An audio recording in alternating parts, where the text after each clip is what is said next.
বাংলাদেশে মাজারের বিরুদ্ধে কথা বলা আর অলিদের বিরুদ্ধে কথা বলা এক জিনিস না।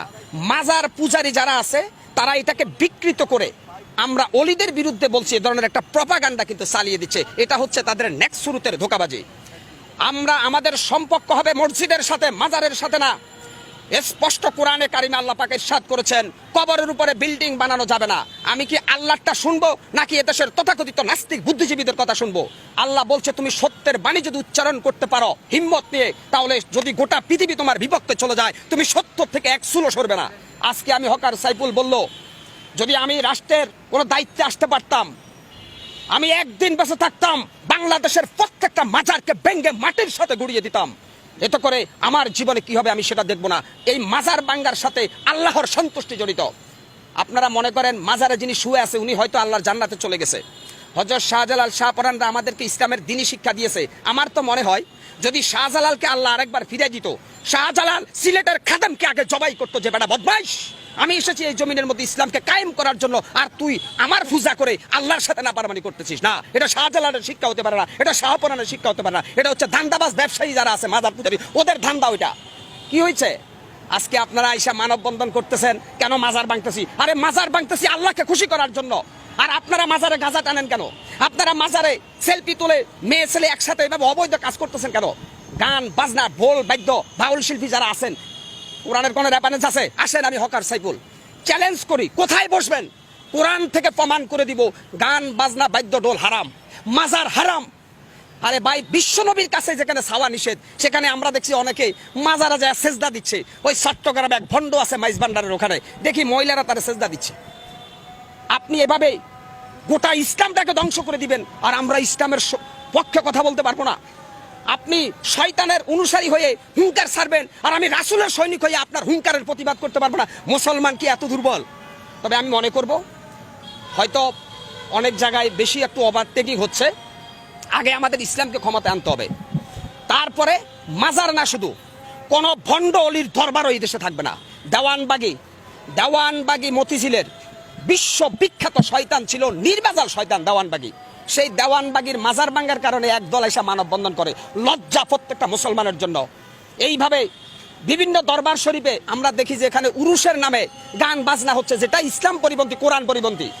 অতএব আমরা যেটা মনে করি, সৌদি আরবে যখন মানুষ হজ করতে যায় বিশ্বনবীর কবর জিয়ারত করে, কবরকে পিছনে রেখে পাবে, অর্থাৎ বিশ্বনবীর কবরের কাছেও কিছু চাওয়া যায় না, সেখানে বাংলাদেশের অলিদের কাছে কিভাবে চাওয়া যায়। আর একটা রেফারেন্স দিব, জান্নাতুল বাকিতে বিশ্বনবীর অসংখ্য সাহাবা ইজমান শুয়ে রয়েছে, ওদের কবরের উপরে একটা পাথর।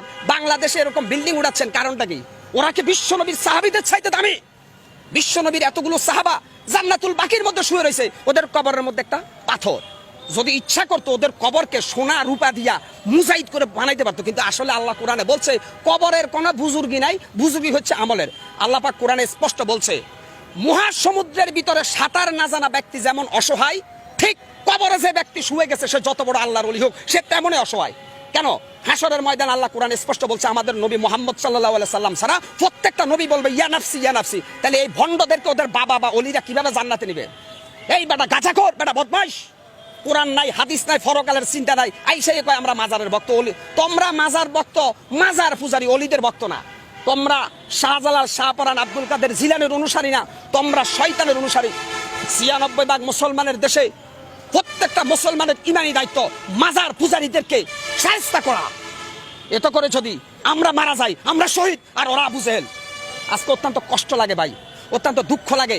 আজকে সোশ্যাল মিডিয়া থেকে শুরু করে এক ধরনের তেল বা সুশীল সমাজ বাইরেছে, মাজার ভাঙছে, আস্তাগফিরুল্লাহ আস্তাগফিরুল্লাহ। কেন মাজার ভাঙছে? আরে ভাই, কবরের উপরে বিল্ডিং ভাঙ্গার নির্দেশ দিচ্ছে রাব্বুল আলামিন আল্লাহ। আপনি কত বড় নাস্তিক বুদ্ধিজীবী, আপনি মাজার ভাঙতে নিষেধ করেন কেন? আমি বলছি না যে প্রত্যেকটা মুসলমানের ইমানি দায়িত্ব বাংলাদেশের প্রত্যেকটা মাজারকে ভেঙ্গে গুটি গুটি করে দেওয়া। এখানে উগ্রবাদের গন্ধ পাও, মৌলবাদের গন্ধ পাও, তাহলে আল্লাহর কোরআন নিয়ে বসো। এই মাজার পূজারীরা আসো, আমি বসবো তোমাদের সাথে। যদি কোরআনে জায়েজ দেখাইতে পারো মাজার, আজ থেকে আমিও কোনো মাজারের অনুসারী হব। অতএব তোমাদের এই ভণ্ডামি, তোমাদের এই ধান্দাবাজির বিরুদ্ধে কথা বলছিল বাংলাদেশের হাক্কানি আলেম ওলামা। তোমরা তাদেরকে আবু জেহেল বলছিলা। অর্থাৎ এজিদ যখন হাসান হুসাইনকে যখন এজিদের বাচ্চারা হত্যার ষড়যন্ত্র করে তখন অনেক নামদারি আলেম ছিল, এরা জালেম। আজকে অত্যন্ত কষ্ট লাগে ভাই। আমি মনে করি আল্লাহর কসম খাইয়া বলতে পারি আমার ভাগ্য পরিবর্তনের মালিক একমাত্র আল্লাহ। কোন পীর, কোন বাবা, কোন আউলি আমার ভাগ্যের ভালো বা মন্দ কোনোটাই করতে পারবে না। আমরা একটা পাকা চুলকে বাঁকা করতে পারবে না কোনো অলিমিয়া। আমরা অলিদেরকে সম্মান করি কেন? তারা আমাদের জন্য ইসলামের সংবিধানকে রেখে গেছে, এই জন্য আমরা অলিদের সম্মান করি। এখন মাজার বাংলা কি শাহজালালের ইতিহাস মুছা যাবে? শাহপরানের ইতিহাস মোছা যাবে? মাজারের সাথে শাহপরানের সম্পর্ক না, শাহপরান আর শাহজালালের সম্পর্ক আল্লাহর সাথে, আর মাজারের সাথে সম্পর্ক হচ্ছে খোদা দহি নাস্তিকদের। মিয়া কেন আপনারা এখানে বারবার বলতেছেন অলিদের বিরুদ্ধে? শাহজালাল, শাহপরান 360 জন যে অলি আসছে প্রত্যেকের সম্পর্ক ছিল আল্লাহর সাথে। আর যারা মাজারের মধ্যে সেজদা দেয়, পূজা করে, এদের সম্পর্ক ইবলিস শয়তানের সাথে। এরা শয়তান, এরা বাটপার, এরা ধোঁকাবাজ। কি হচ্ছে? শেখ হাসিনা ফ্যাসিস্ট হাসিনার আমলে হয়তো কেউ কথা বলতে পারে নাই, কারণ শেখ হাসিনা গোটা রাষ্ট্রটাকে জিম্মি করে রেখেছে। আজকে আমি মুসলমান, যেই দেশে মুয়াজ্জিনের আজান শুনে সূর্য উঠে, যেই দেশে মুয়াজ্জিনের আজান শুনে সূর্য ডুবে, সেই দেশে কোরআনের পক্ষে আমি কেন কথা বলতে পারবো না? মাজার পূজারীদের কোনো দলিল নাই, আর যারা মাজার পূজারীদের বিরুদ্ধে তাদের দলিল আছে আল কোরআনের সংবিধান। সেই আল কোরআনের সংবিধান দিয়ে যদি বিচার করি, তাহলে মাজার পূজারীদেরকে আমরা প্রথমে সতর্ক করব, তারপরে তাদেরকে সুযোগ দিব, তারপরে তাদের বিরুদ্ধে অল আউট অ্যাকশনে যাব প্রত্যেকটা রাসূল প্রেমিক সৈনিকরা। আল্লাহ স্পষ্ট কোরআনে বলেছে যে খবরদার শিরক করো না, শিরক করবে না। আমার হায়াতের মালিক, আমার মৌতের মালিক, সবকিছুর মালিককে আল্লাহ। এই বাটপারের বাচ্চারা আরেকটা ব্যাখ্যা দিচ্ছে আমাদেরকে যে উসিলা ছাড়া কোনো কিছু হয় না। আমরা যেহেতু গুনাহগার, ওলিয়া আউলিয়ার উসিলায় আল্লাহ আমাদেরকে একটু মাফ করে দিবে। ওই বেড়া বাটপার, ফজরের নামাজের সময় মসজিদে ঢুকা আল্লাহর কাছে হাত তোলা, আল্লাহ মাফ করবে। তোর এই ভান্ডাবাজি বাটপারি বন্ধ কর বেটা। কোন মৃত মানুষের উসিলায় দোয়া করার জন্য আল্লাহ নিষেধ করছে। কোন মৃত মানুষের উসিলায় দোয়া করা যাবে না, জিন্দা মানুষের উসিলায় দোয়া করা যায়। এই বাটপারের বাচ্চারা কবরের কাছে যাইয়া আল্লাহর ওলিদের উসিলায় মাফ চায় আল্লাহর কাছে। কেন? তুই এত বড় শয়তান, আল্লাহ তো দোয়া কবুল করবে না?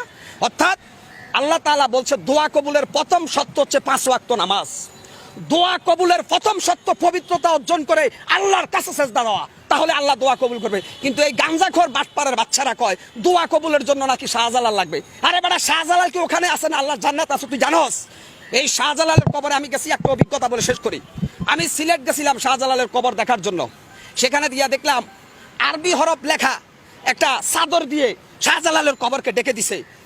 হঠাৎ করে দেখলাম বৃষ্টি পড়লো, আম পাতার উপরে কাক পায়খানা করছে, কাকের পায়খানা আরবি হরফের সাথে লাগতেছে। ভাই কি নির্লজ্জ বেহাইয়াপনা! যেখানে শাহজালালের কবরের কোনো বুজুর্গি নাই, সেখানে আল্লাহর কালাম লেখা একটা চাদরের উপরে যে ফাকির পায়খানা করতেছে, এখানে কোরআন অবমাননা করতেছে। ওরে সর্বনাশ! আল্লাহর কোরআনের চাইতে কি শাহজালালের মর্যাদা বেশি বেটা? তাহলে তুমি কেন ওখানে গিলাপ লাগাইছো, আরবি হরফ লাগা, ওর মধ্যে ময়লা পড়তেছে? তাহলে আল্লাহর কোরআনের ইজ্জত কে বাদ দিয়া তুমি শাহজালালের চাদর দিয়ে ডাকছো। শাহজালাল তোমার মতো গাঁজা করে চিনে?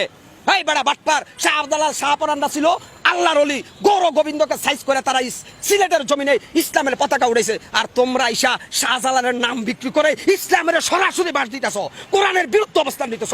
তোমাদের বিষ দাঁত ভেঙ্গে ফেলা প্রত্যেকটা মুসলমানের ইমানি দায়িত্ব। সবাই ভালো থাকবেন, সুস্থ থাকবেন ইনশাআল্লাহ।